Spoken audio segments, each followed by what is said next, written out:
Tremem os habitantes das terras distantes diante das tuas maravilhas. Do nascente ao poente despertas canções de alegria. Salmo 65:8.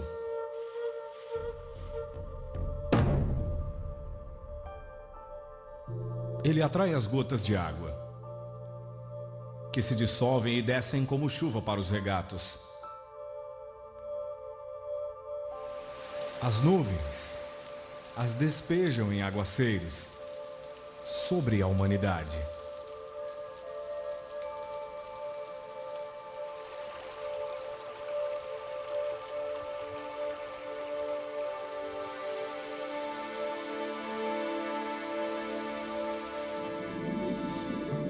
Os peixes serão de muitos tipos.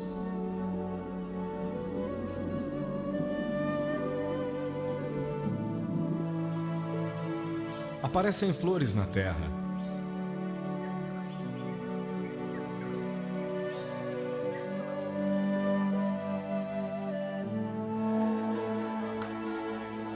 E chegou o tempo de cantar.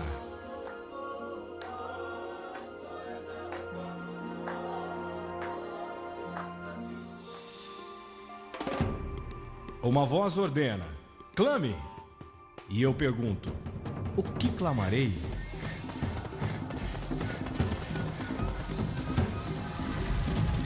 Não foi o Senhor. Contra quem temos pecado?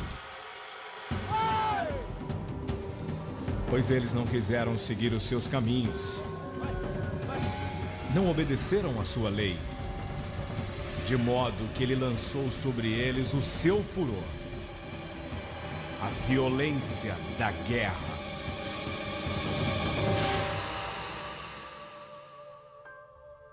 Quem mediu as águas? Na concha da mão? Ou com o palmo? Definiu os limites dos céus? Para ele as ilhas não passam de um grão de areia. Com quem vocês compararão Deus? Como poderão representá-lo? Será que você não sabe? Nunca ouviu falar? O Senhor é o Deus eterno, o Criador de toda a terra. Digam entre as nações: o Senhor reina. Regozijem-se os céus. Exulte a terra.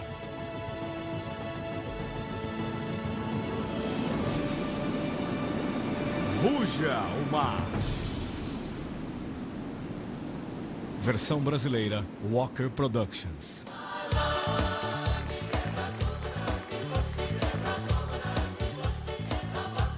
Bem-vindo a Fiji, um arquipélago de 322 ilhas no amanhã da linha internacional de data. Este é o acontecimento mais empolgante da obra que Deus está fazendo em Fiji, não há dúvida quanto a isso. Um paraíso no Pacífico Sul, onde resorts de elite atraem estrelas hollywoodianas.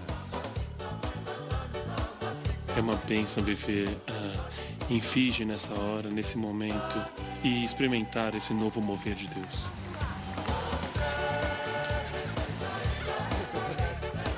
.850.000 pessoas têm a sorte de viver aqui permanentemente. Um pouco mais da metade são fijianos étnicos. O resto são, na maioria, indianos. A comunidade cristã buscou a Deus em oração por quase toda a parte. As pessoas têm clamado a Deus por socorro. Eles buscaram a Deus e pediram que Deus interviesse. Ele respondeu às nossas orações. Agora, Fiji está num pleno avivamento nacional. É algo que ansiávamos por anos que as igrejas se ajuntassem. Esse grande espírito de avivamento que chegou, isso é obra de Deus, não é obra humana. Nós ficamos simplesmente maravilhados quando vemos o que está acontecendo.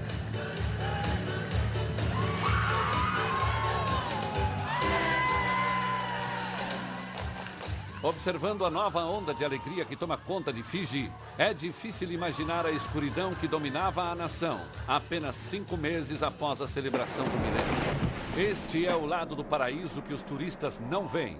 desde as suas raízes tribais. Fiji tem tido guerras entre eles mesmos e com outros. E em maio de 2000, a ilha irrompeu-se mais uma vez em conflitos. A desordem civil transtornou nossas vidas como nunca antes. Tem a ver com um espírito muito rebelde em nós. O espírito de revolta, o espírito de ciúmes, de raiva, de divisão, que estão enraizados em nós e em nossa cultura. Quando o primeiro-ministro não fijiano do país chegou ao poder, houve um violento golpe de Estado. Quando eles tiveram as eleições, os indianos ganharam a eleição e conquistaram o poder. Os fijianos não gostaram. O governo foi mantido refém sob mira de armas por 65 dias pelo nacionalista fijiano George Spade. Por mais ou menos 65 dias, eles não puderam sair da mira das armas. Não aguentávamos ver nosso primeiro-ministro eleito, o primeiro-ministro, apanhando desses marginais.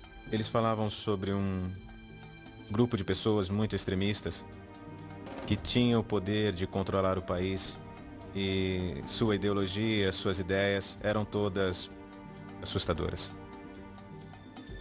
E eles conseguiram, num determinado momento, levar um bom número de pessoas para o lado deles. Ele é herói. Ideais radicais levaram a ações mortais. Houve um motim no acampamento e os soldados chegaram a atacar uns aos outros e houve também uma vítima. Quartel Queen Elizabeth, quartel-general permanente do Exército de Fiji. A tensão está aumentando do lado de fora. A segurança está sendo reforçada em todo o país. Milhares de cápsulas de munição .22 foram encontradas em Naud, no oeste do país. O horário para o toque de recolher foi estendido. Roubo e vandalismo abriram um rombo enorme na infraestrutura e no psique do país. Havia muita violência nas ruas. É a primeira vez que isso acontece. E a maioria dos estabelecimentos comerciais foi destruída. É um desastre. Absolutamente chocante. Uma economia antes robusta entrou em colapso. Dentro de 7 dias, a chegada de turistas caiu drasticamente. Na Austrália e na Nova Zelândia, em particular, foram as notícias principais por semanas. Era desolador. No momento, o foco está no exército para descobrirmos de que lado estarão. Alicia Novak, BBC News. A nação chegou ao ponto mais baixo desde sua expulsão da comunidade britânica no final dos anos 80. Uma situação muito incômoda, especialmente com esse ataque armado contra um governo eleito constitucionalmente e com esses tumultos nas ruas. Nós nos tornamos uma nação conhecida por produzir golpistas, golpes de Estado. E não podemos confiar nem nos nossos soldados quando estão com armas nas mãos. Havia uma força muito poderosa que estava no controle de Fiji naqueles dias. Provavelmente foi o período mais negro da nossa história. Ele esfregou um documento na nossa cara. Foi uma situação que nunca havíamos visto antes e com certeza algo que não queremos ver de novo. Estávamos retrocedendo para a Idade Escura. Não havia mais misericórdia.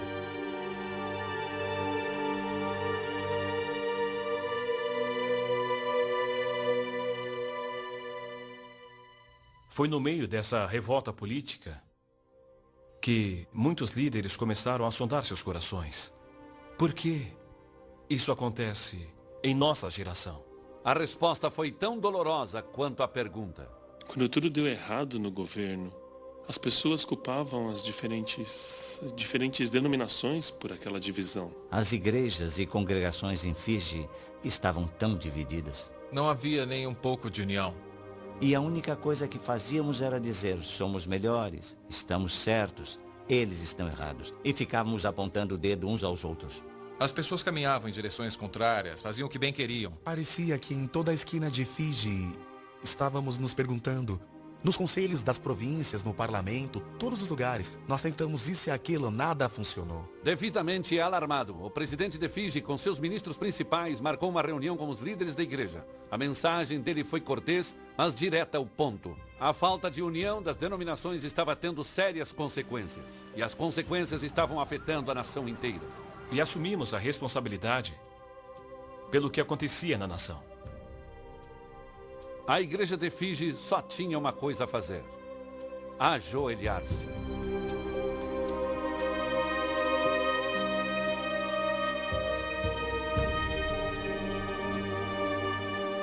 Tem havido um longo clamor por avivamento e pela transformação das pessoas neste país. E as igrejas individuais puseram isso em suas próprias agendas e tentaram trabalhar separadamente uma das outras. Mas agora, algo aconteceu. Isso nos uniu para clamarmos juntos ao Senhor. Este é o choro genuíno do povo do fundo do seu coração perante seu Deus. Não eram apenas soluços, era uma lamentação. As pessoas simplesmente clamavam. Então, por todo lado, as pessoas oravam.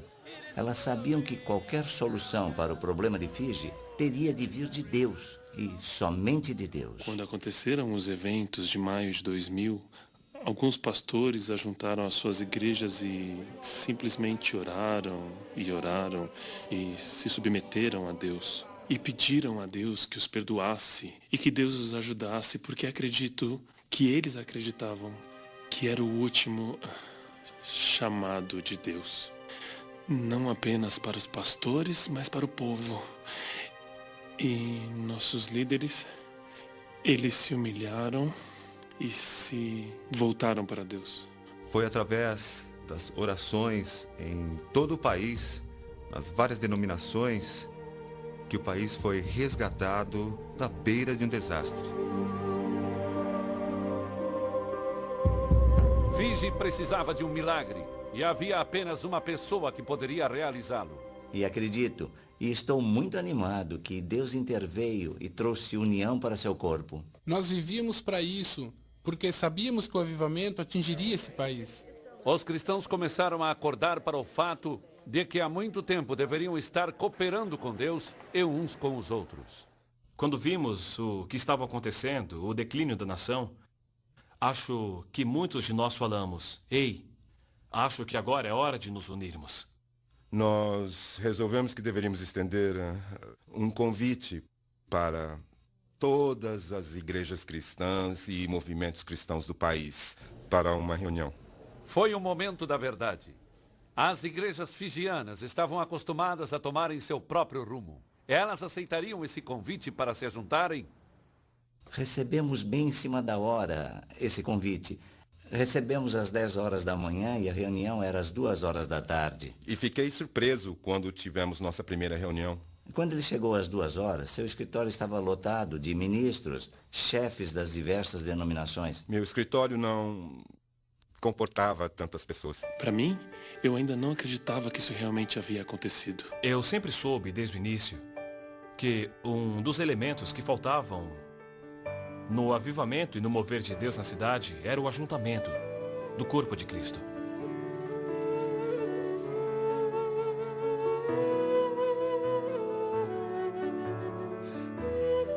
Não demorou muito para que essa nova cooperação ganhasse um nome: Associação de Igrejas Cristãs em Fiji.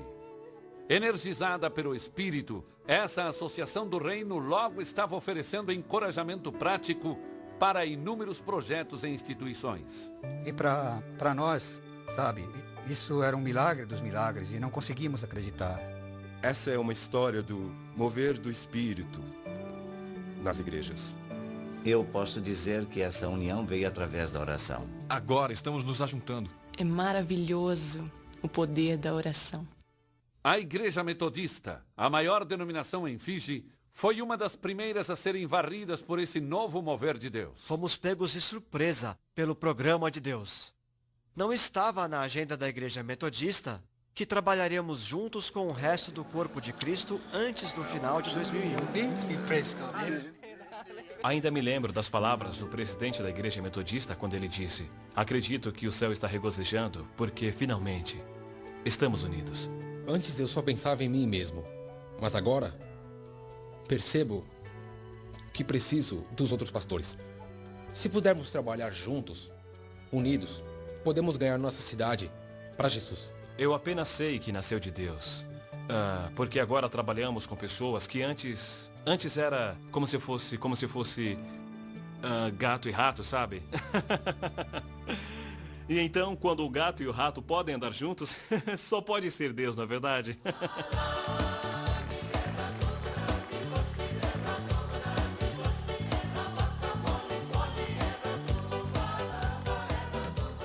Em julho de 2001, essa nova unidade foi ostentada quando cristãos de toda a nação se ajuntaram por 3 semanas de oração e ensinamentos da Bíblia. Para finalizar esse ajuntamento extraordinário, uma multidão de quase 10.000 pessoas se reuniu no Parque Albert para ouvir o primeiro-ministro em exercício, Laicênia Garasi. Há um mês das eleições nacionais, ele poderia ter usado seu discurso para solicitar votos, mas ele não o fez. A maior necessidade de todas é endireitar a nossa nação aos olhos de Deus. Nossos esforços para reconstruir esse país serão em vão, se não estiverem firmemente enraizados no amor e no temor do Senhor. Ao invés de solicitar votos, ele usou a ocasião para se humilhar diante de Deus e da nação. Então estou aqui destituído de meu cargo. Nesse momento não sou um líder político. O que você vê e o que o Senhor vê é apenas uma pessoa. Alguém que necessita do perdão de Deus. Peço a Ele que me perdoe pelas vezes em que fui negligente e frio em meu relacionamento com Ele. Com tua direção, esse pecador será renovado. Achará uma força renovada e um novo propósito na busca da sua vontade. Senhor, novamente lhe peço que me salve, conquiste meu coração e segure minha mão. Eu te honro como Rei dos Reis.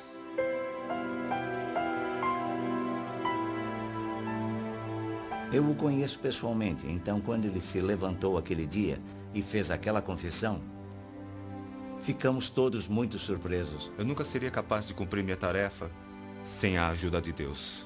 E jamais esquecerei aquela noite também. Quando estava lá de pé, os ministros da igreja, acho que havia uns 3 ou 4, impuseram suas mãos nos meus ombros e oraram por mim. E foi o momento mais significativo da minha vida e pude sentir que o Senhor estava trabalhando através de mim. E sem isso não teria como eu cuidar dos assuntos desse país. Sentindo a eletricidade espiritual no ar, os cristãos começaram a orar pelas eleições que estavam se aproximando. Nós começamos a orar pelo próximo governo um pouco antes das eleições. Nós repelimos o poder das trevas. Eu podia sentir que uma mudança estava acontecendo e uma mudança muito positiva. 4 semanas depois, SDL, o partido recém-nascido de Garasi, ganhou a eleição. Foi uma grande surpresa, porque era o partido mais novo, recém-formado. Nós formamos o partido 3 ou 4 meses antes das eleições. Foram as orações que romperam. Foi o poder da oração. Só poderia acontecer pela intervenção divina. Eu não consigo dar nenhuma outra explicação. Apoiando silenciosamente essa invasão divina do governo, está o presidente de Fiji, Ratu Josefa Iloilo. Temos líderes tementes a Deus, como Sua Excelência, o presidente. Ele é um homem muito humilde. Em uma declaração formal, lida em frente às câmeras do Sentinel Group em dezembro de 2001, o presidente reiterou sua crença de que a mão de Deus, de graça e proteção, pesou sobre a nação. Creio que esse é o tempo de Deus, de trazer um avivamento para esse país. Mas depois, no momento que não estava no script, ficou claro que essa graça estava sendo sentida de uma maneira pessoal e profunda. O senhor sente a mão e o chamado de Deus na sua vida agora que está liderando a nação?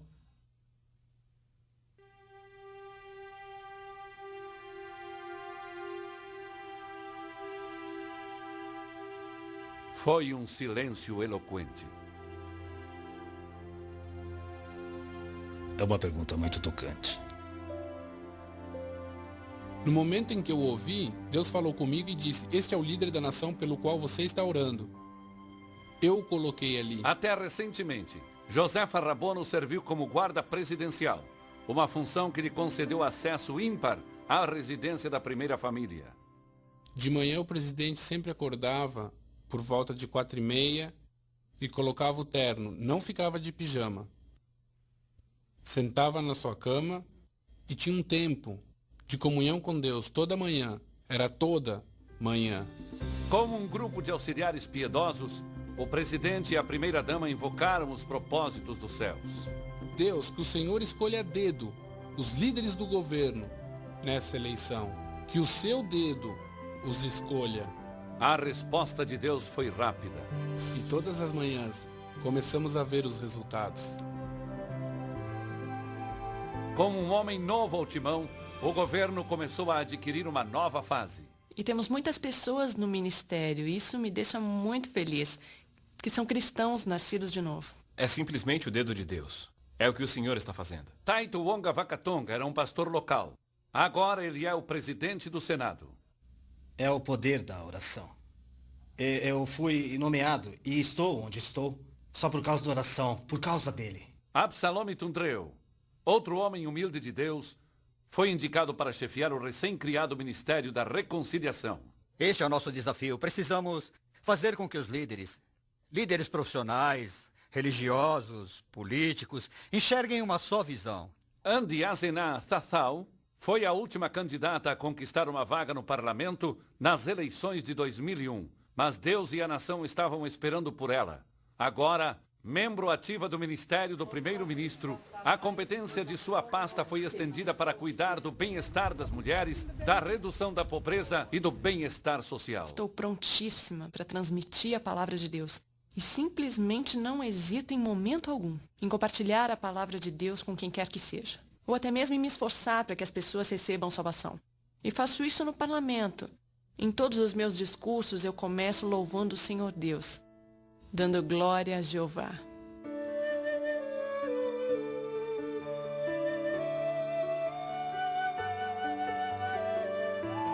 Com a igreja unida e o governo recheado com servos de Deus, Fiji começou a recuperar sua herança espiritual. Muitas pessoas que antes nunca quiseram ir à igreja, agora estou começando a vê-las. Elas querem e me perguntam, quando é o avivamento? Uma tocha de avivamento, encomendada pelo presidente Iloilo no Parque Albert Raleigh, começou a percorrer lentamente todo o arquipélago de Fiji. Muitas cidades e vilas a receberam com grande emoção. Quando eles carregam a tocha por aí, os chefes, eles choram. Todos ficam tão emocionados com aquilo e dizem, é como se fosse, sabe, como se a luz tivesse chegado à nossa terra, é como se o evangelho tivesse chegado a nós pela primeira vez. Nós vimos que o fogo de Deus está sendo espalhado por toda a nação. Todo o arquipélago de Fiji se entregando ao Senhor. É isso que eu quero ver.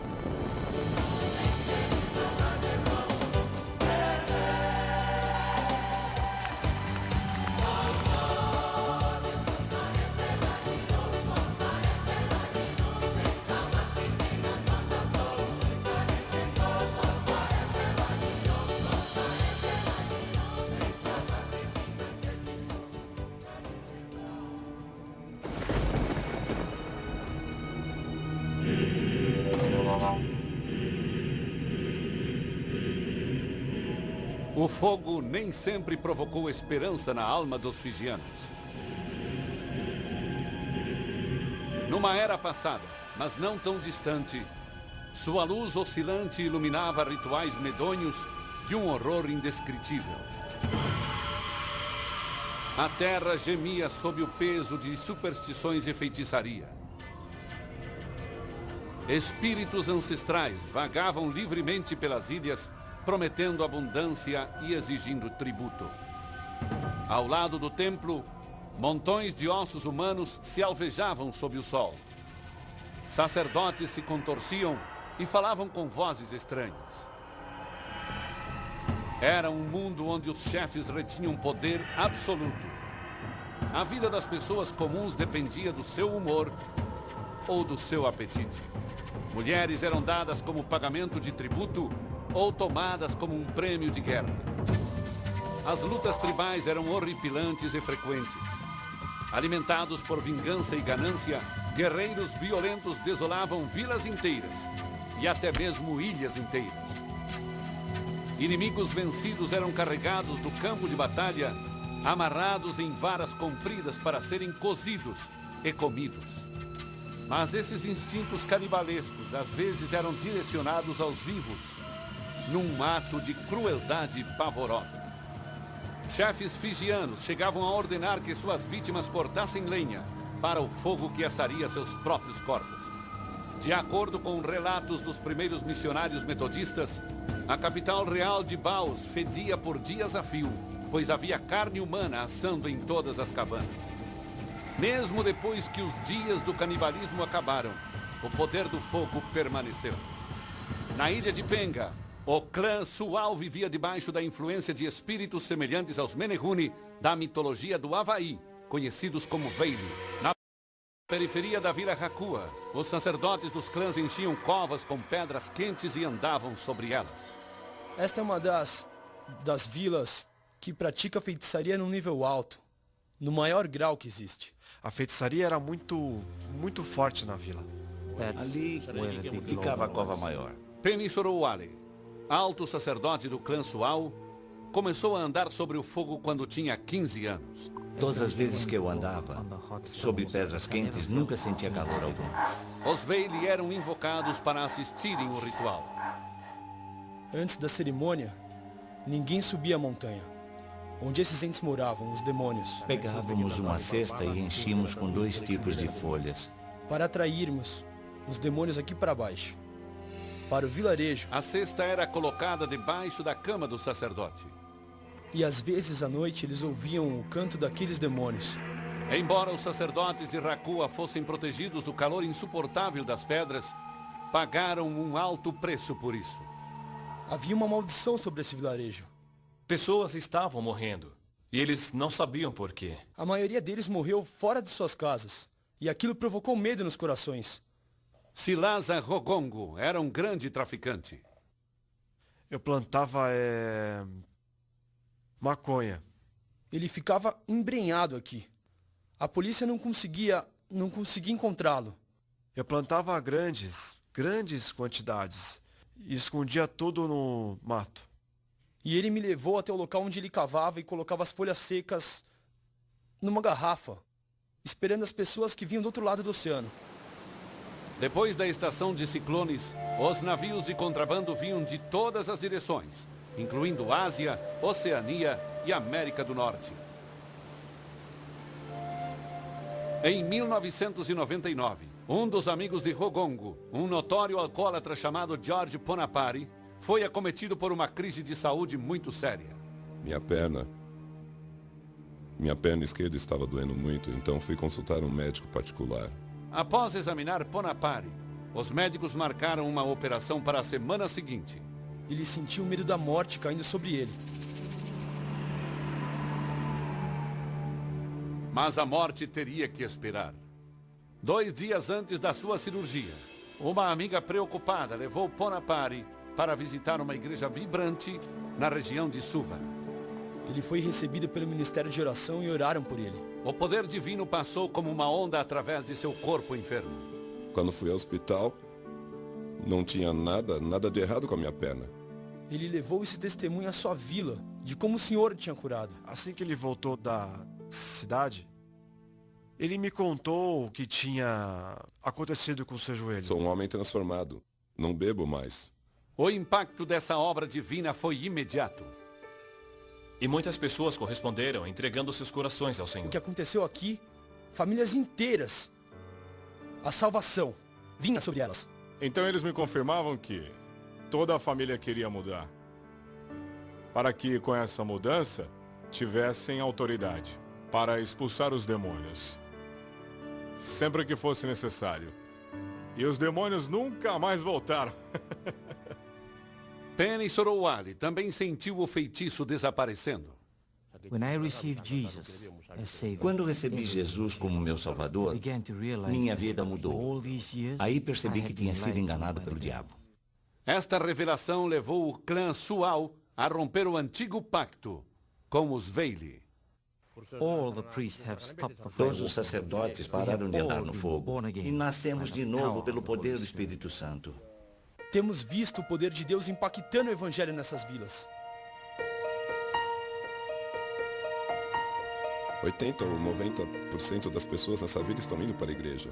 Eles simplesmente amam ouvir o ensino da palavra de Deus. Não há mais drogas, não há mais fumo, não há mais maconha, não há mais roubos.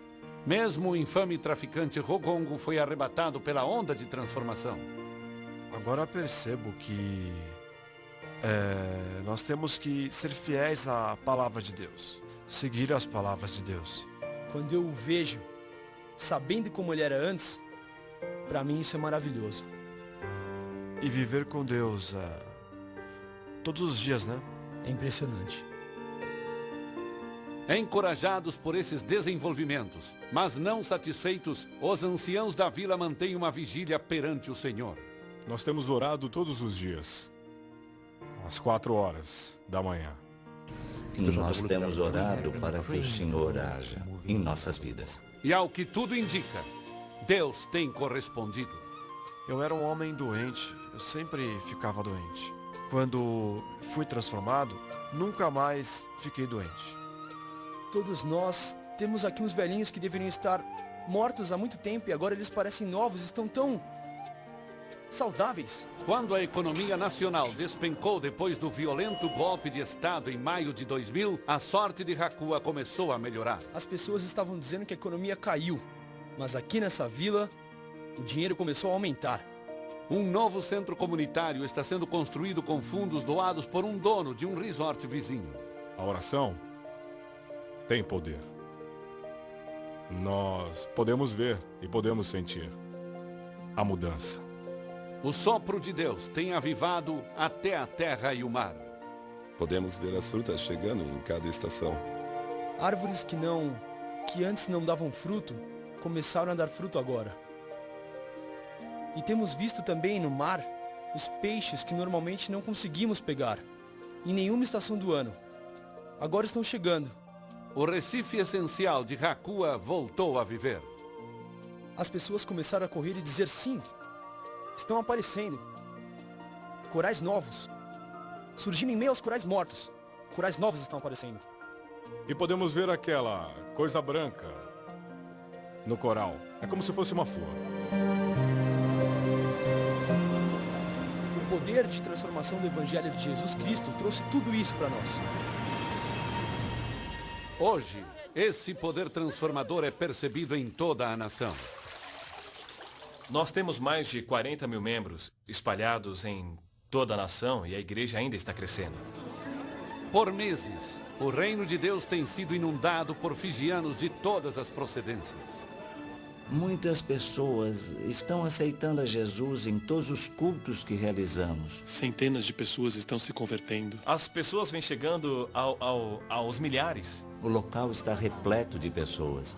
Há um desejo forte por Deus nessa nação agora. Em setembro de 2003, esta fome foi manifestada publicamente numa campanha ao ar livre conduzida pelo evangelista alemão Reinhard Bonke. Na última noite, havia mais de 120 mil pessoas que vieram para a reunião. E isso representa aproximadamente 10% da população de Fiji. Milhares vieram para o Senhor, centenas de pessoas.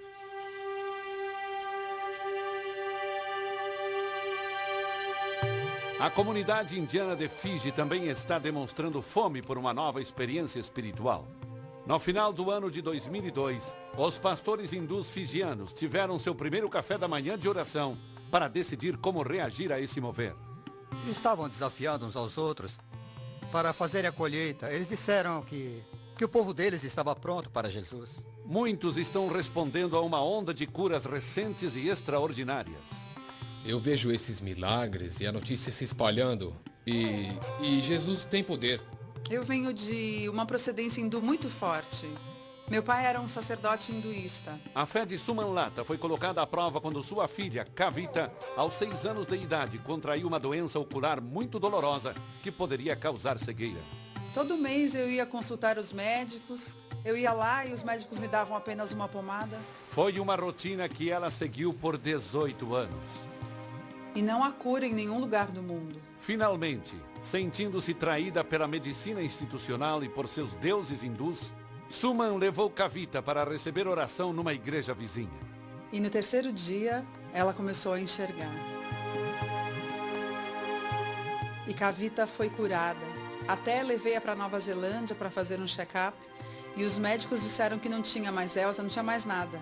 E dali por diante, eu e toda a minha família, meu marido, tenho 3 filhos. Nós todos nos convertemos ao cristianismo. E a história de Suman não é a única. No meio dos indianos de Fiji, há um grande avivamento. E há um crescimento tremendo nas igrejas, especialmente nas igrejas indianas. Muitas pessoas em Fiji estão se convertendo ao cristianismo. Muitas. As pessoas têm sentido que esta é a hora H de buscar a Deus. Agora, quando um membro da família se converte, a família inteira vem conhecer ao Senhor. Creio que há uma onda de Deus descendo sobre esta nação. Deus está movendo como nunca antes.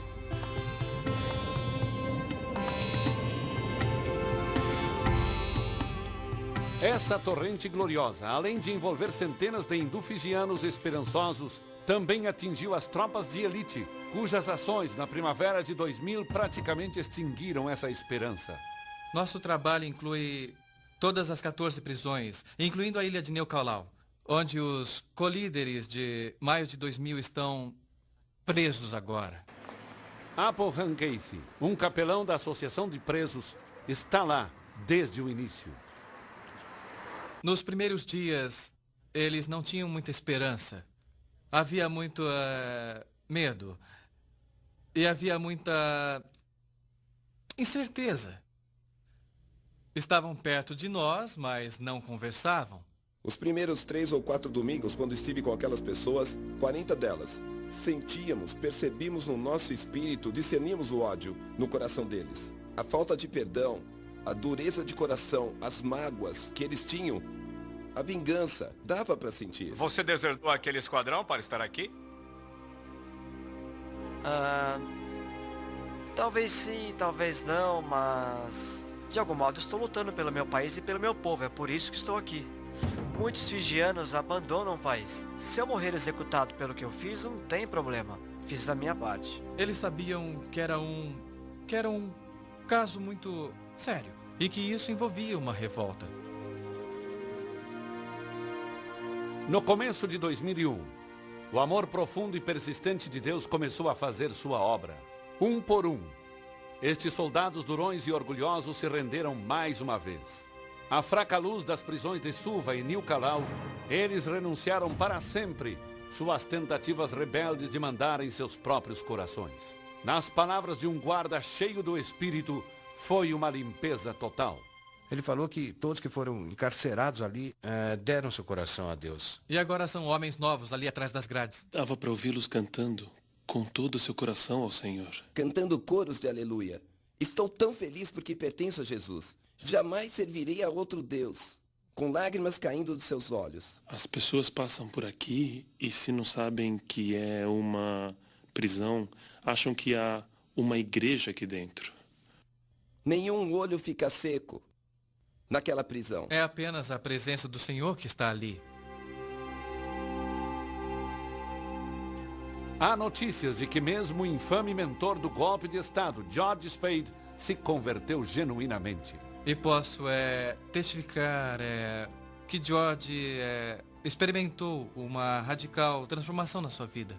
Toda semana, quando vamos até lá, ele está sempre na palavra, lendo e louvando ao Senhor. Enquanto o progresso espiritual dentro das prisões de Fiji tem sido gratificante, o trabalho do lado de fora tem se mostrado mais desafiador para os cristãos locais. Indianos por toda a nação viviam sempre com muito medo. Sentiam pânico. Sentiam-se párias, que eram alvos de abusos.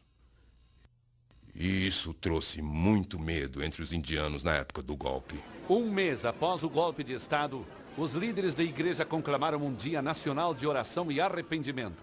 Apesar de estarem debaixo de lei marcial, quase 5.000 pessoas apareceram, incluindo 167 varejistas indianos, cujas lojas haviam sido destruídas ou vandalizadas. Olhamos nos seus olhos e nos ajoelhamos diante deles. E sabe, foi eletrizante. Todos estavam quebrantados e havia gemidos por todo lado. A igreja Na verdade, tem um papel para cumprir, porque isso transforma as pessoas, a comunidade, como nenhum outro sistema consegue. Gostaria de ver nossa nação crescendo em reconciliação entre todos os povos de Fiji, mas isso só é possível pela oração. Vamos trazer harmonia e paz e alegria de volta para esta nação, como era antes. Claro que para uma nação estraçalhada por racismo e violência, apenas falar sobre o amor de Deus não é suficiente. Agora há um novo coração na sociedade. E agora estão vendo o efeito do cristianismo. Esta fé visível tem se manifestado recentemente com os fijianos cristãos, ajudando seus vizinhos indianos a reconstruir lojas, replantar fazendas e obter os serviços sociais que necessitam. E as pessoas estão começando a perceber isso. Então, as pessoas estão recobrando o juízo. Tem se falado muito em reconciliação e há muita ação em favor dessa reconciliação, o que com certeza é uma grande ajuda. Eu ando muito de táxi. E quando ando de táxi, o motorista é sempre um fijiano hindu. O jeito que ele fala comigo e o jeito que conversamos agora, eu sei. Isto é resultado do que Deus está fazendo nesse país. Realmente, evidências da mão curadora de Deus podem ser vistas por toda a nação. Menos pobreza, menos mendigos nas ruas, menos meninos de rua. Agora todas as crianças estão indo para a escola. A criminalidade também está sob a mira do poder divino. Quando os cristãos de um bairro problemático descobriram que o governo não tinha recursos para combater o número crescente de roubos, eles saíram às ruas em oração. Depois de algumas semanas, a polícia constatou que houvera uma queda na criminalidade. Havia crimes fora daquela área, mas não naquele bairro. Se quisermos mudar as pessoas, seu comportamento no dia a dia, teremos que mudá-las interiormente. Mudança, é claro, é uma especialidade divina. Quando Deus se faz presente no coração humano, a consequência inevitável é a alegria irreprimível.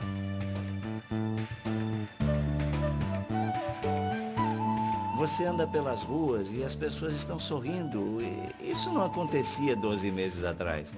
Hoje vejo sorrisos de orelha a orelha, algo que não via antes. Estou muito feliz. Isto não significa que Fiji se tornou um paraíso livre de qualquer problema. Nós ainda nos resta um longo caminho a percorrer. Gostaria que as pessoas fossem arrancadas da pobreza. Com 25% do país vivendo na pobreza, Andiazena Thathau tem uma tarefa árdua. Ela possui também uma fonte de força impressionante. Todas as manhãs, eu lanço todos os meus fardos perante o Senhor e convido o Espírito Santo para me guiar. Ele nunca falha. A economia de Fiji tem mostrado sinais de uma nova vitalidade. Está se recuperando muito rapidamente, tão rapidamente que é inacreditável. As coisas têm melhorado muito, muitas indústrias estão voltando para o país. Todos os turistas estão voltando e lotando os hotéis. As importações aumentaram e isso reflete o fato de que nossas vendas têm melhorado muito. Os bancos têm mais confiança em nós. De acordo com os relatórios do Banco Central, estamos progredindo. Então agora podemos dizer que realmente estamos numa situação bem melhor. Estamos indo até bem. Muito melhor até do que pensávamos originalmente. O motivo disso é que há homens e mulheres de Deus à frente que estão liderando essa nação. Então, no ano que vem, estamos esperando um crescimento ainda maior. Se esse país quiser se tornar um país bom, digamos um país próspero, um país melhor, deve permanecer em Deus. Temos que andar onde Deus quer que andemos. A área rural representa a linha de frente da batalha de Fiji por prosperidade. A vila de São Beto, localizada à sombra de alguns dos resorts mais luxuosos do país, é um excelente exemplo. Apesar dos esforços herculeanos dos anciões, pastores e professores locais, o padrão de vida continua deteriorando. Então, o que está errado? Antes, quando contaram a história, essa vila tinha muita comida. Agora é muito raro ver qualquer tipo de comida. Não há renda. Sentindo que essas dificuldades podem ser causadas pela falta de fidelidade para com Deus, muitos moradores da vila estão voltando seus olhos ao céu. Sabemos que não há outra maneira de transformar esse vilarejo. Nós sabemos, é o que a Bíblia diz, só há um caminho, como Jesus disse. Ele é o único caminho, ele é a única verdade e ele é a única vida. O que você está vendo aqui hoje à noite é uma tendência, é algo novo e que está quase se espalhando como um fogo por todo o país. Outros gritos por socorro divino têm ecoado através dos sangrentos planaltos de Narasorri. Vuniani Nakayatha, um pastor de Suvo, criado na região, viu a vila passar por décadas de tumultos sociais. Mesmo antes disso, havia práticas de feitiçaria aqui nesta área. As vilas chegaram a um ponto onde os relacionamentos eram quebrados. Os estragos estavam realmente, afetando a vila. Uma situação semelhante estava fervilhando na ilha de Nairai, aproximadamente 160 quilômetros ao leste. Havia um mal muito grande, aqui na vila. Localizada no turbulento Mar Coro, a ilha contém 6 vilas, incluindo a comunidade costeira de Tovu Lailai. Havia muita pobreza e as pessoas não eram felizes e brigavam entre si. Com o solo improdutivo e o recife moribundo, não restavam muitas alternativas para alimentar a ilha.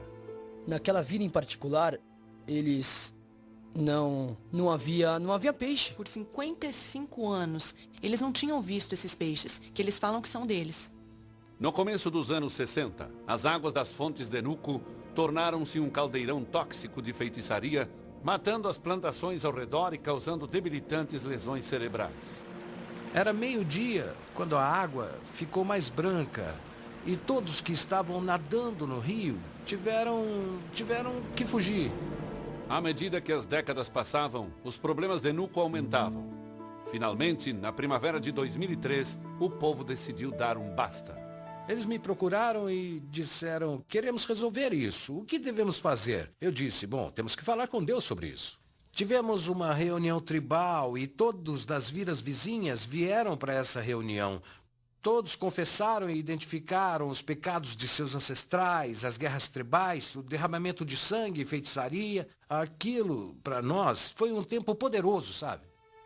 A assembleia solene durou vários dias, tomando a primazia entre todas as outras atividades e se estendia das 9 da manhã até a meia-noite.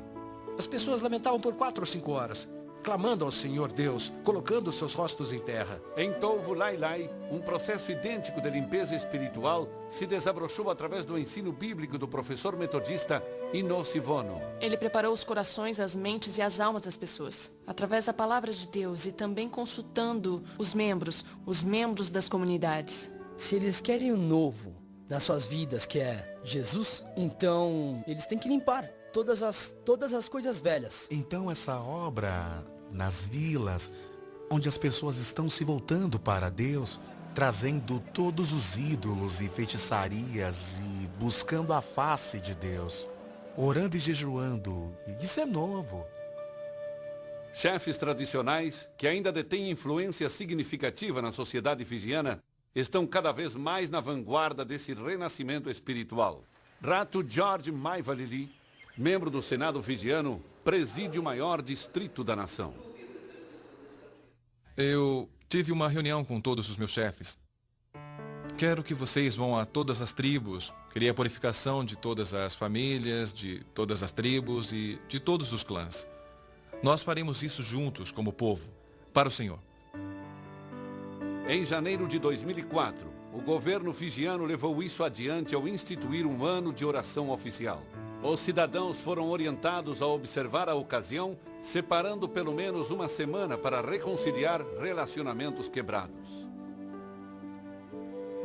As pessoas deveriam primeiro se arrepender e se reconciliar uns com os outros.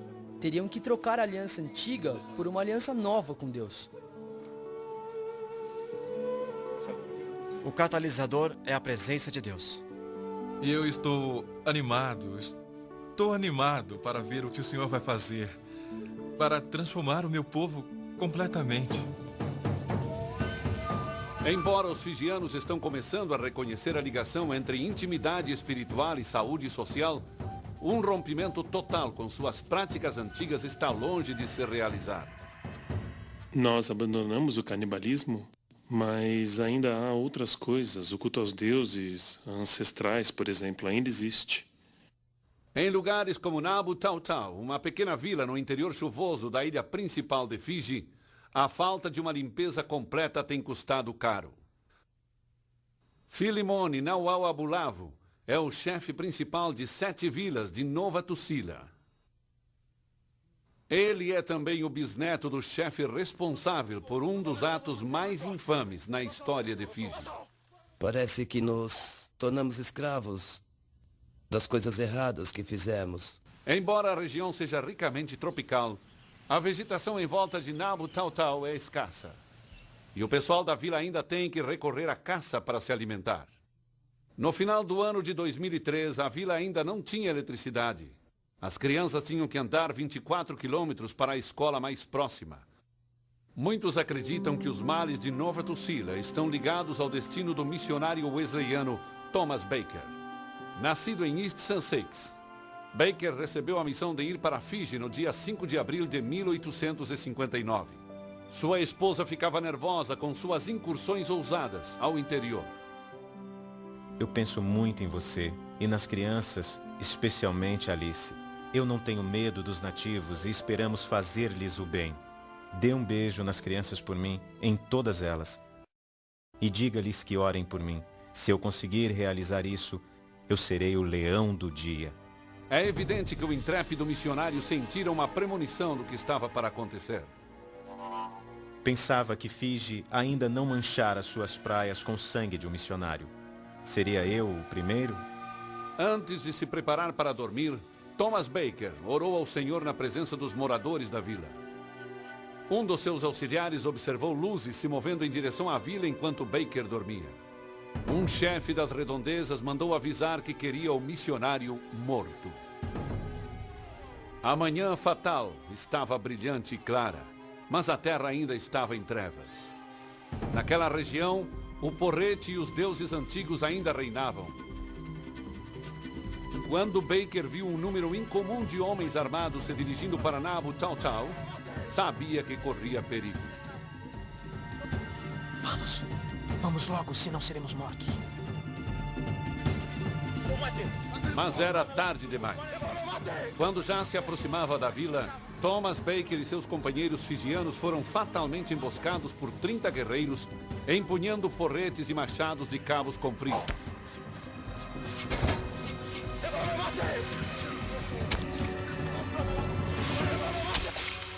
Vendo o missionário caído, uma senhora idosa chamada Nassima saiu de sua cabana trazendo um frasco de óleo de coco. A mulher implorou que o corpo não recebesse o tratamento usual, profetizando que esse ato maligno traria uma maldição sobre a vila. No final, seus avisos foram ignorados. Em novembro de 2003, os habitantes das vilas de Nova Tusila, ainda inquietos em seus corações, se prepararam para alcançar a pureza e liberdade que por tanto tempo lhes havia escapado.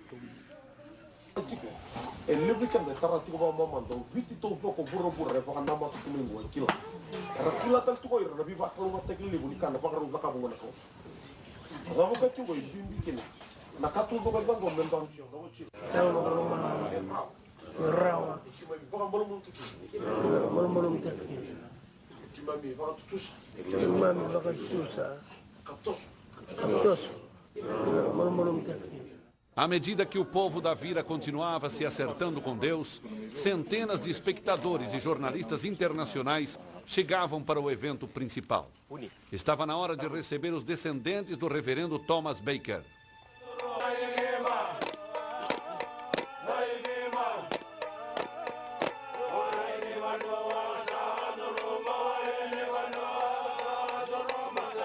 Eu aceito esse presente de boas-vindas das pessoas de Fiji e desta vila com muita honra. Este é o momento que todos nós viemos testemunhar aqui no ano de 2003, com a presença do primeiro-ministro da nossa nação, o honorável Laisenia Qarase. Esta reunião será lembrada por um longo período nos anais de Fiji. Aqui, nessa região isolada de nosso país, bem no interior, uma grande tragédia teve lugar há muitos anos. Ecoou pelos séculos, manchando todas as gerações, com culpa e remorso. Viemos aqui para encerrá-la de uma vez para sempre. Uma parte importante desse processo é o açoro, um ato tradicional de humilhação e confissão públicas.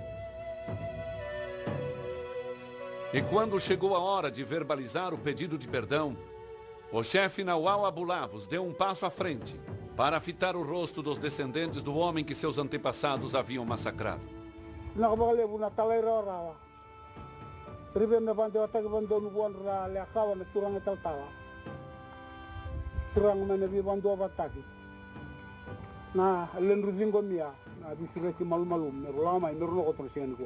Um por um, os descendentes da vítima concederam perdão, algo que Nova Tucila havia buscado por mais de um século. Aceito o seu pedido de perdão. Ofereço o meu perdão. Vocês estão perdoados. Creio que o evento de hoje veio para libertar o povo de Fiji, para que possam alcançar seu destino. No final do dia, pairava uma sensação de que algo memorável acontecera. Acho que quando eu cheguei aqui, esperava que fosse um tipo de fechamento para esse povo e para nós. E na verdade, este não é o fim. Este não é o capítulo final do livro. É outro capítulo do livro. As correntes de culpa e amargura finalmente se soltaram. Estou livre, ando livre como um homem livre. E não só eu, mas todas as famílias.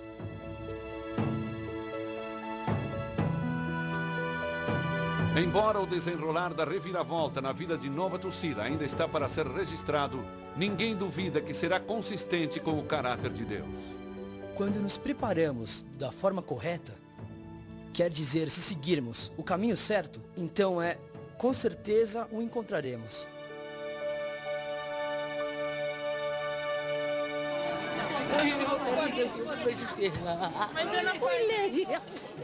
Em Nuco, a presença de Deus trouxe cura instantânea para águas que por mais de 4 décadas eram venenosas. De uma hora para outra. É incrível. Não dá para acreditar. Bom demais para ser verdade. Você pode ver aqui, nas margens do rio, isso estava morrendo. Estava tudo murchando. Mas agora o capim está crescendo de novo. E até mesmo ali atrás, sabe? Ali, nada crescia. Nada crescia. E agora você pode ver ali atrás, as pessoas estão plantando taro perto da margem do rio, o que não podia ser feito antes. E os peixes estão chegando. Atraídos pelo Senhor dos Mares, os peixes também estão voltando para Tovu Lailai. Após o culto matinal da igreja, as pessoas viram os peixes vindo, atraídos pelo cheiro. Quantos peixes você contou? Total, 3.957. Eles começaram a colocá-los nos barcos, louvando e agradecendo a Deus, porque era algo incomum. Era um grande milagre, nunca acontecera antes. E eles simplesmente começaram a dançar, onde quer que estivessem. Começaram a gritar e cantar e dançar. Um realinhamento poderoso está a caminho. A cura da terra está começando a emergir. Nós cremos em um Deus que pode operar maravilhas como essa. A prosperidade na terra, porque Deus está trabalhando, as pessoas estão se voltando para Deus e Deus está curando a terra. Em vilas como Tovu Lailai, a palavra abundância voltou a fazer parte do vocabulário local. Além dos peixes, há caranguejos também. E esses caranguejos são enormes, nunca vi igual. Não são caranguejos de tamanho normal. E em Rukwa, a terra também está sendo restaurada. A terra está dando fruto. As árvores cresciam e não davam fruto, mas agora dão. A comunidade foi completamente transformada em um ano, menos de um ano. E o segredo desse sucesso está se espalhando. Para as outras vilas, foi um milagre. Elas creram que foi resultado da purificação, que ocorreu aqui, que quando a purificação espiritual, isso é o que Deus faz. Quase 60% das pessoas vivem da terra. E quando viram isso, perceberam que se simplesmente voltassem para Deus, aquilo que consideravam terra árida e exaurida ainda poderia ser abençoada por Deus. Mas cabia a eles mudarem seus caminhos, e então Deus sararia a terra deles. E me perguntaram no conselho dos chefes: ei, o que você está fazendo? Eu disse: estou devolvendo a minha terra para o Senhor. Por quê? Porque em primeiro lugar é dele. À medida que o meio ambiente de Fiji continua respondendo ao toque de Deus, até mesmo os mais experientes estão se mostrando estupefatos. Eu fiz parte de um workshop semana passada. Vieram pessoas de 11 das 14 províncias e eles não entendiam como isso estava acontecendo em 23 pesqueiros em 11 províncias. Eles comentavam isso uns com os outros, então perceberam que a mão de Deus estava sobre esses pesqueiros. Peixes que eu nunca vi antes estão começando a aparecer. Peixes que sempre foram bem pequenininhos, agora estão vindo desse tamanho assim. Esses dias, vim da minha vila, eu plantava bananas, mas antes as bananas eram desse tamanho. E agora elas são maiores que isso. Esta é a mudança. Eu sempre falo com minha esposa: o Senhor está nos abençoando, está começando a mudar. Ele está curando a terra. Havia um tipo de marisco que, se você saísse e pegasse alguns, depois você não conseguiria pegar mais nada por alguns meses. Mas agora eles saem diariamente para pescá-los. E os baldes estão cheios. Não é maravilhoso? De acordo com relatos de testemunhas oculares, estes ecomilagres normalmente são precedidos por um processo de 2 etapas. Moradores arrependidos entregam oferendas de solo e água do mar, normalmente depois de um jejum coletivo. E Deus responde enviando um sinal da sua aceitação. E em quase todos os casos, este sinal toma a forma de uma chuva repentina. Esse fenômeno divino é totalmente independente da estação do ano. Deus sempre nos mostra um milagre. Logo depois, se o sol estiver brilhando bem forte, o que acontece? Haverá chuva. Eu acho que Deus está se revelando dessa forma, mostrando o seu poder às pessoas. E isso nunca aconteceu antes. Algo maravilhoso está se desenrolando.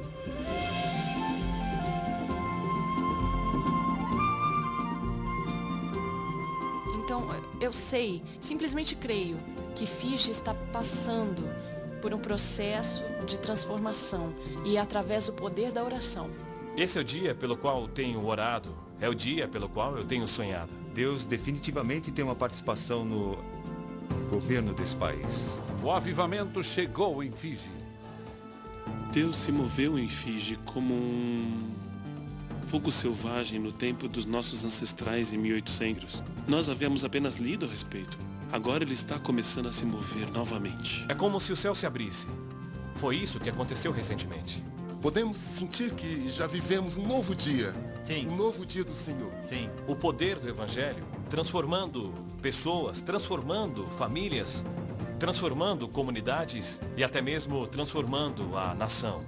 Após décadas ignorando-se mutuamente, a igreja e o estado de Fiji começaram uma parceria saudável e harmônica. A igreja veio para fazer aquilo que sabemos que podemos fazer. E o governo, na verdade, tem correspondido. Agora eles começaram a reconhecer o papel da igreja na edificação da nação. O primeiro-ministro não se envergonha de ser o exemplo. Nosso primeiro-ministro, no Jornal da Manhã, estava declarando pelo rádio que a igreja deveria ajudar o Estado. Falou isso no noticiário. E então eu vejo que o papel da igreja é tão vital na construção da nação. E eu vejo que o Evangelho é a própria fundação sobre a qual a sociedade se constrói. A história de Fiji é a história de uma igreja livre para viver a plenitude de seu chamamento. Uma igreja transbordando para atingir cada aspecto da vida humana. Deus é o Senhor de tudo. Ele é o Deus da política, é o Deus dos negócios, ele é o Deus da igreja. Ele é o Deus daquilo que os fijianos chamam de Vanua, que significa as pessoas e a terra. Então, qualquer coisa que estiver fazendo, como homem de negócios, político, professor ou médico, em todas as áreas da vida, qualquer coisa que estiver fazendo, isso é meu ato de adoração a Deus. Porque a adoração nesse sentido não se limita às 4 paredes da igreja, àquilo que fazemos aos domingos. São todas as atividades durante as 24 horas do dia que devemos dar a Deus para a sua glória e seu louvor. Se fizermos isso, então isto é o céu. É o céu. À medida que sua fé aumenta, os fijianos começam a ver o que Deus pode fazer, até mesmo através de suas próprias histórias. Eu creio que Deus está levantando Fiji nesta hora, como modelo de sua graça, para ser transmitido por todo o mundo. O espírito de ciúme está sumindo. O espírito de raiva, de rebeldia, de divisão está saindo das nossas vidas. E eu creio que, se o resto do mundo puder ver isso, então, pelo menos, o que Deus fez em Fiji beneficiará o resto do mundo.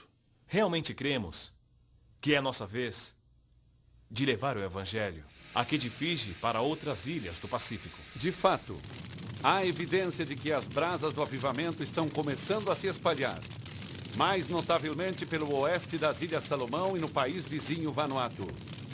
Como Fiji, essas nações sofreram por longos anos, debaixo do peso esmagador da superstição, pobreza e instabilidade política. Em outubro de 2002, a sorte de Vanuatu teve uma virada dramática para melhor. Num discurso nacional televisionado, o primeiro-ministro Edward Natapei rejeitou contundentemente a feitiçaria e idolatria. Em nome do nosso Senhor Jesus Cristo e pelo poder do sangue de Jesus Cristo, eu renuncio à adoração a deuses malignos. Eu renuncio às alianças com espíritos malignos e poderes demoníacos. Eu renuncio todas essas ações e adorações a ídolos e espíritos de deuses malignos. Com a plateia absorvendo cada palavra, o primeiro-ministro concluiu com uma declaração extraordinária. Eu, o primeiro-ministro de Vanuatu, hoje, em favor das pessoas da República de Vanuatu, faço essa aliança com o Deus poderoso. 1.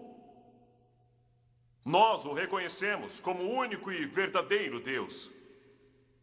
2. Nós o reconhecemos como o único Deus em quem Vanuatu confia. 3. Nós reconhecemos o Senhor Jesus Cristo como nosso Senhor e Salvador pessoal. 4. Nós reconhecemos o poder e o mover do Espírito Santo nas nossas vidas e na nação de Vanuatu. Também declaro nossa lealdade de não servir nem honrar nenhum outro Deus, a não ser o Deus Pai, Deus Filho e Deus o Espírito Santo. Deus Todo-Poderoso, eu, o primeiro-ministro, entrego a nação nas tuas mãos poderosas. 13 meses depois desse divisor de águas espiritual, George Sokomano, primeiro chefe de Estado de Vanuatu, ousadamente incitou os legisladores do país a entregarem suas vidas a Jesus. Muitos o fizeram. E hoje estão presidindo uma época de calma política sem precedentes. Assombrados pela presença transformadora de Jeová, os fiéis de Fiji nem conseguem formar frases articuladas. Realmente não dá para explicar isso sem Deus. Cada um de nossos pedidos de oração foram respondidos. Isso é tremendo. Para mim é uma alegria e um privilégio poder fazer parte do que Deus está fazendo. Eu creio, nós cremos que o melhor ainda está por vir. Queria poder viver mais uns 30 anos. Eu enxergo a tremenda oportunidade que está diante de nós agora. Deus está capacitando a igreja, talvez para a última batalha. Creio que Ele está preparando o mundo para a volta de Jesus Cristo. Se a obediência entusiástica de Fiji for espalhada às nações, aquele dia talvez não esteja muito distante. A reviravolta foi tão rápida. Foi uma questão de meses. É praticamente algo que acontece imediatamente. Oramos agora e acontece agora. É assim que nos sentimos. Este é o momento do qual os profetas sempre falaram. Coisas novas acontecerão. Há uma nova onda, um novo vento soprando. Virou tudo de pernas pro ar. Mudança. É um novo dia para Fiji. É inacreditável, mas está chegando. Eu apenas louvo a Deus. Eu apenas louvo a Deus pelo que Ele está fazendo aí. E não há nada mais, não há nada mais para fazer, nada mais para dizer, a não ser isso.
Tu nos respondes com temíveis feitos de justiça, ó Deus, nosso Salvador, esperança de todos os confins da terra e dos mais distantes mares.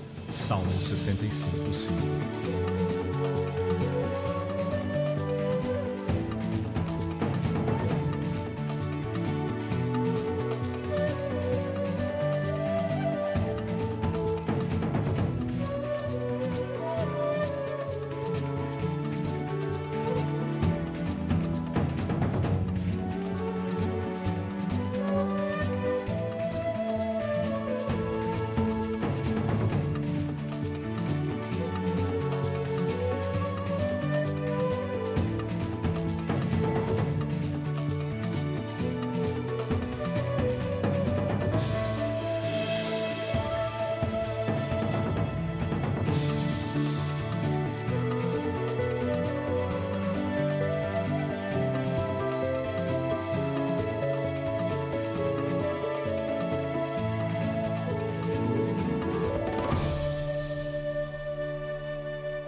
Quando eu era um jovem pregador, mais de 20 anos atrás, eu sempre acreditei em avivamento nacional.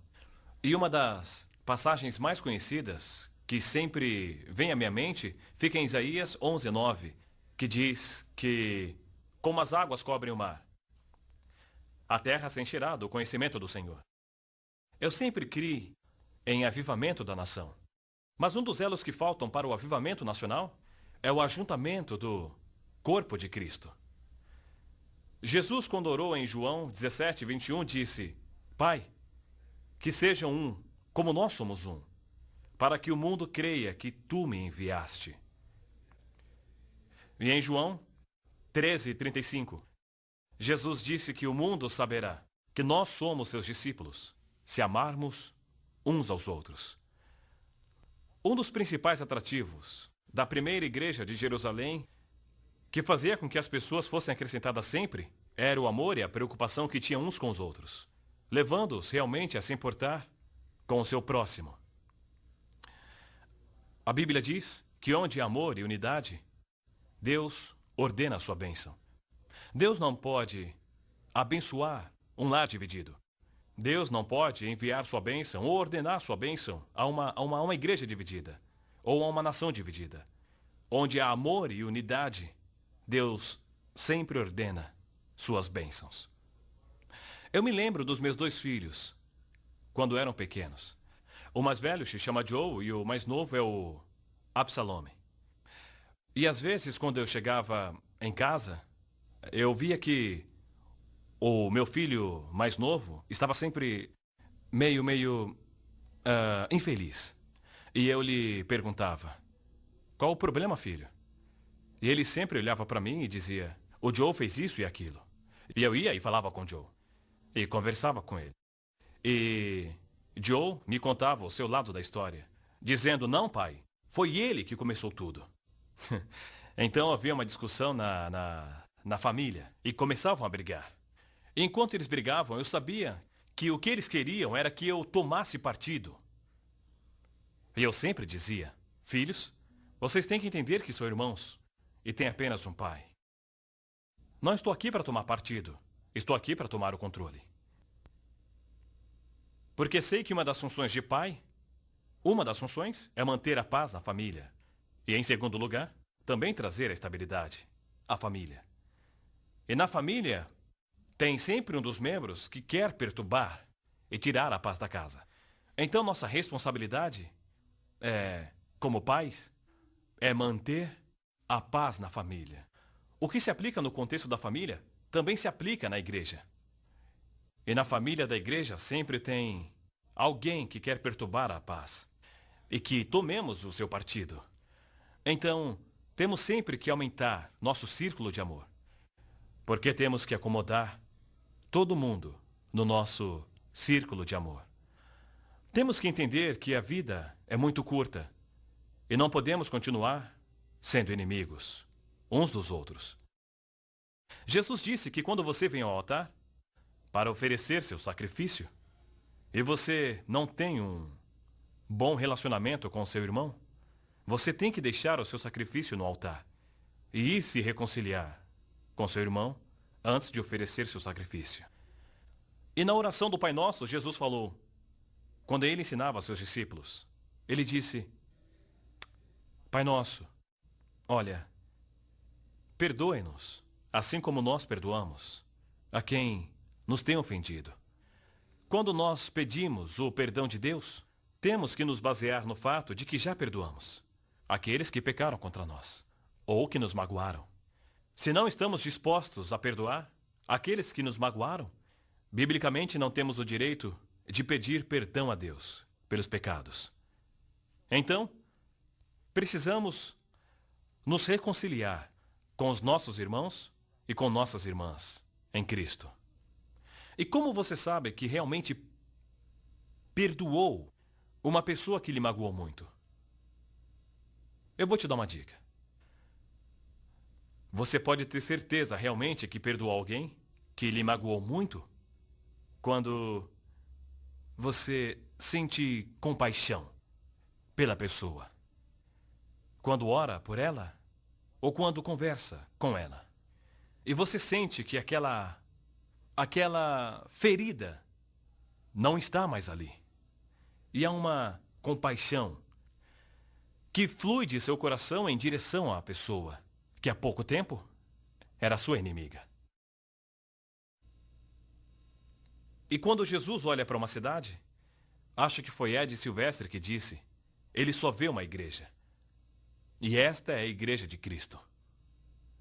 Nós apenas o adoramos em congregações diferentes. Então eu creio que precisa haver uma mudança de paradigma em nossa mentalidade. Largando o que chama de mentalidade denominacional para assumir uma mentalidade ou perspectiva do reino. Então precisamos nos tornar buscadores do reino, sonhadores do reino e pensadores do reino. Na minha cabeça só há pensamento sobre o reino.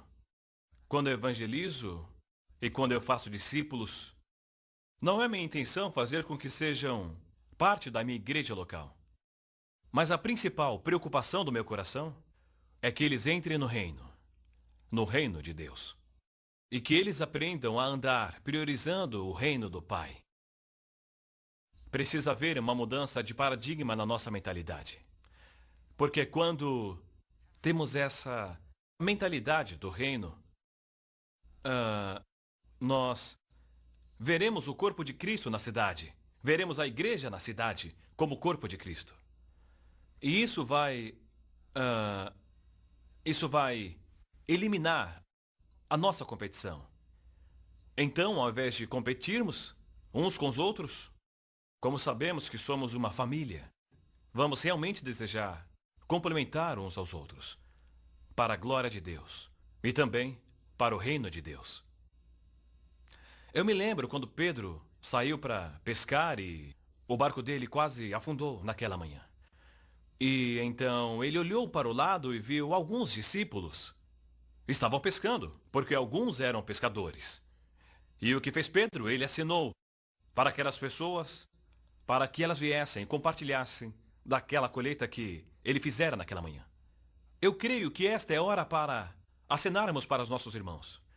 É hora de estendermos as mãos aos nossos irmãos, não somente aos do nosso círculo, mas também aos do corpo de Cristo da nossa cidade, aos membros de outras igrejas e até mesmo aos membros da comunidade como um todo. Eu me lembro de uma história muito interessante que li há alguns anos. Era sobre as Olimpíadas Especiais. Essas Olimpíadas eram especiais porque eram as Olimpíadas que juntavam todos os deficientes do mundo inteiro.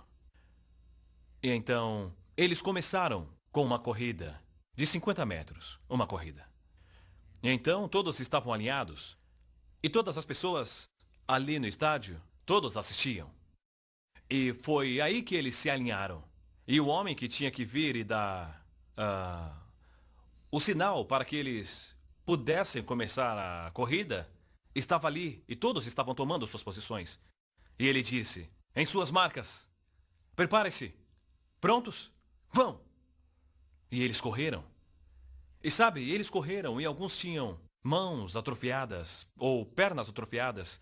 E eles olhavam por ângulos diferentes, mas todos estavam correndo em direção à fita. E perceberam que um estava correndo na frente de todos os outros. E as pessoas começaram a bater palmas e torcer para ele. E ele estava apenas a 10 metros da linha de chegada. E para a surpresa de todas aquelas pessoas que torciam, ele parou por completo. E todos começaram a se perguntar, por que ele parou assim? E para a surpresa das pessoas, ele olhou para trás. E até mesmo a pessoa que estava em segundo lugar atrás dele também parou. E o de trás, e o outro também. E olharam para trás, e viram um cara que estava em último lugar, e com muita dificuldade. Então, o que eles fizeram? Todos eles voltaram. E pegaram esse homem com dificuldade. E todos correram juntos até a linha de chegada. Complementando uns aos outros. Compreendendo que somos uma família. Não somos inimigos uns dos outros. Somos uma família. E só temos um inimigo em comum, que é o diabo. E por muitas vezes nós jogamos pedras uns nos outros. Apontamos dedos uns para os outros. E às vezes não percebemos que o único que vence é o próprio diabo. Mas temos que entender que só temos um inimigo em comum, que é o próprio diabo. Então, o seu irmão, ou sua irmã, sua esposa, ou até mesmo o pastor de outra igreja, sabe? Ele não é seu inimigo. Ele é seu irmão. Ela é sua irmã. E eu realmente creio que se tivermos o coração como aqueles deficientes, creio de verdade que poderemos nos complementar e edificar uns aos outros para o reino de Deus. Eu lhes darei essa manhã alguns passos que trarão unidade para a cidade ou para a nação. Número 1, eu creio que o primeiro princípio seja a oração. Passo número 1 é a oração. A oração produz intimidade. Produz intimidade com aquele a quem você ora, que é Deus. também produz intimidade com a pessoa com quem você ora, que pode ser seu cônjuge, pode ser seu parceiro de oração, ou pode ser seu líder de célula. Os líderes da sua igreja também produz intimidade com aquele por quem você ora, que pode ser seu inimigo. E a melhor maneira de derrotar seu inimigo é se tornar amigo dele. Porque quando você se torna amigo do seu inimigo, ele não é mais seu inimigo. Ele se torna seu amigo. Então realmente creio que o primeiro passo é a oração, o lugar de intimidade, o lugar da comunhão. Olha, a qualidade da sua vida devocional sempre determinará a qualidade de seu estilo de vida. E a qualidade do seu estilo de vida determinará a qualidade do seu ministério. E a qualidade do seu ministério determinará a qualidade das pessoas às quais você está ministrando. Então tudo gira na vida devocional. E é por isso que sempre acreditei que todo líder cristão, todo cristão tem que desenvolver uma vida devocional constante com o Senhor. Eu acho que foi Billy Graham que enumerou as chaves para um evangelismo eficiente. Número 1 é a oração, número 2 é a oração, número 3 é a oração e número 4 é a oração. Edwin Owen disse, quando Deus está para fazer alguma coisa, numa nação, numa cidade, em primeiro lugar, ele sempre desperta o seu povo para a oração. E acho que foi Steve Augsburg que disse que as chaves para o evangelismo agressivo são estas: olhos marejados, joelhos dobrados e um coração quebrantado. E as palavras de Bob Pierce, que foi fundador da Visão Mundial, ele disse, Senhor, quebrante meu coração com as mesmas coisas que quebrantam teu próprio coração. Quando você vê uma pessoa vivendo no pecado, no seu país, na sua cidade, como você se sente? Está sempre julgando e criticando? Ou você passa um tempo orando por elas? Como se sente quando vê um usuário de drogas aí nas ruas? Como se sente quando vê uma prostituta? Você aponta o dedo para ela e depois empurra de lado? Ou você sempre pede que Deus quebrante o seu coração com as mesmas coisas que quebrantam o coração de Deus? Então eu vejo o primeiro passo para a unidade, que é abrir um espaço para a oração. Há um ditado que diz o seguinte: a família que ora junta, permanece junta. Até mesmo a igreja que ora junta, permanece junta. Sabe, quando falamos de unidade, não estamos falando de uniformidade. Se você quer ver uniformidade, pode ir para o exército, para ver os militares. Eles têm o mesmo tipo de uniforme. Vá às escolas e aos hospitais e veja as enfermeiras usando o mesmo uniforme. E isto é uniformidade. Eu não falo de uniformidade, e sim de unidade. É a fusão dos nossos corações. E a fusão dos nossos corações só pode ser obra do Espírito Santo. E obra de Deus, porque só Deus pode fundir os nossos corações. E quando os corações estão completamente unidos, então podemos fluir juntos, fazendo a obra de Deus. Então, temos que ser homens e mulheres de oração. Eu me lembro quando nós tivemos esse golpe político, em mais ou menos em 2000, se eu não me engano, em 2000. E aconteceu que todos os líderes estavam orando nas diversas igrejas, nos diversos lares. E a verdade é que foi a oração. Sim, foi a oração que nos trouxe a união. E quando todos estavam unidos, nós descobrimos que Deus estava nos dando a mesma mensagem. Que todos estavam recebendo a mesma mensagem. Então conversamos juntos. Então começamos a criar estratégias e ver maneiras de unir toda a nação. Mas tudo começou com a oração. E número 2, temos que estar dispostos a assumir a responsabilidade de sermos construtores de pontes. Assumir responsabilidade. Olha, a responsabilidade não é determinada pela idade. Mas a maturidade é determinada pela aceitação de responsabilidade.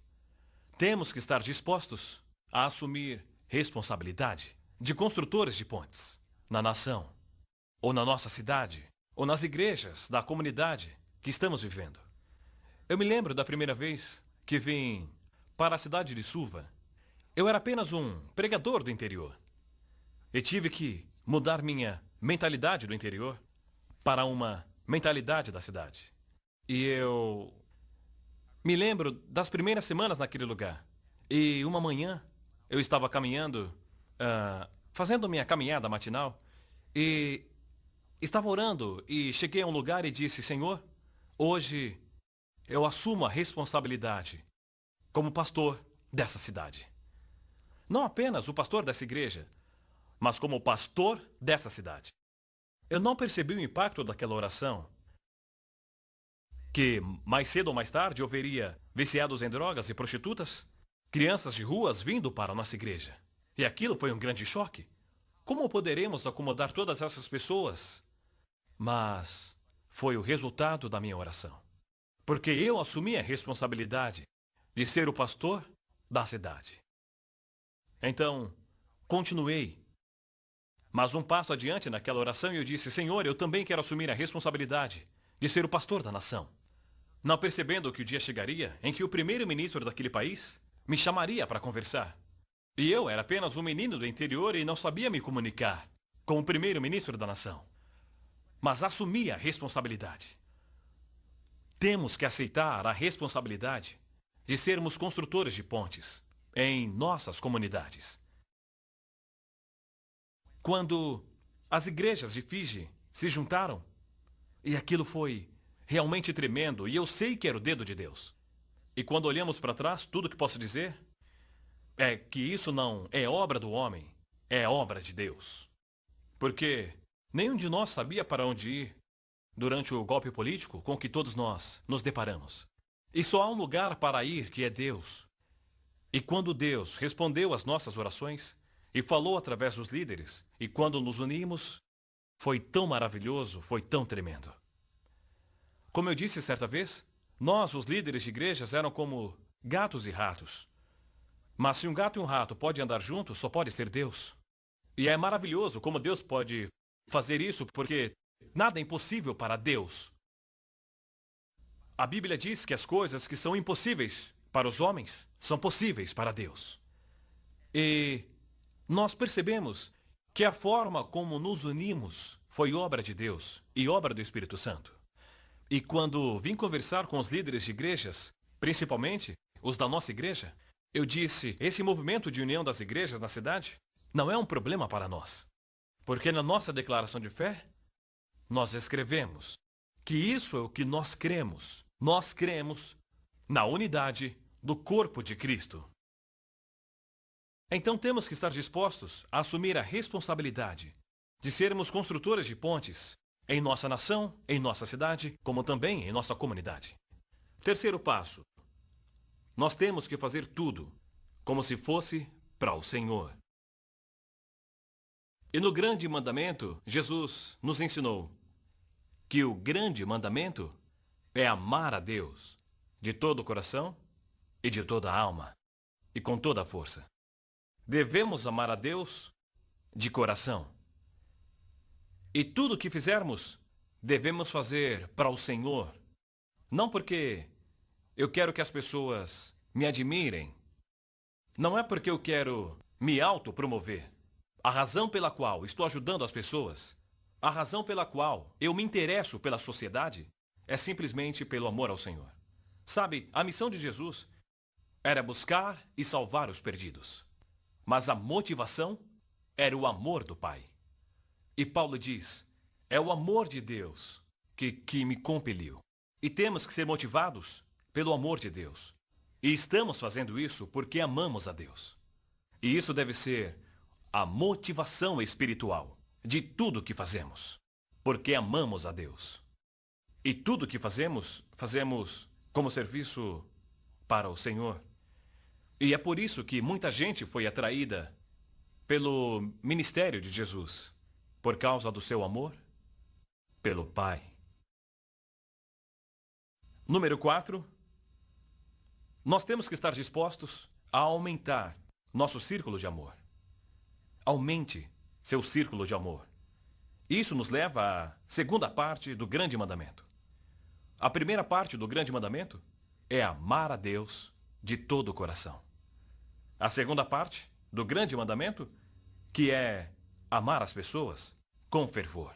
Nós temos que aprender a amar as pessoas, apesar das diferenças, apesar da cor da nossa pele, apesar das profissões. Temos que aprender a amar as pessoas e aceitar as pessoas como elas são. Isso é o que realmente atraía muitas pessoas ao ministério de Jesus, porque ele sempre amava as pessoas. Ele sempre ministrava as suas necessidades e sua mensagem era sempre relevante. Então o amor é uma linguagem que fala por si própria. Eu me lembro de muitas vezes, principalmente segunda de manhã, quando eu vinha para a igreja, porque como temos cultos aos domingos, na segunda de manhã, o lugar está uma bagunça. Há pedaços de papel e toda aquela sujeira, e enquanto as pessoas estão aproveitando o seu tempo em casa, os faxineiros e obreiros vêm para limpar tudo. E então, um dia eu cheguei e vi toda aquela bagunça e pensei, onde houver gente, sempre haverá bagunça. Mas nós, como pastores e líderes, em primeiro lugar, precisamos conviver com a bagunça. E em segundo lugar, precisamos também estar dispostos a limpar a bagunça.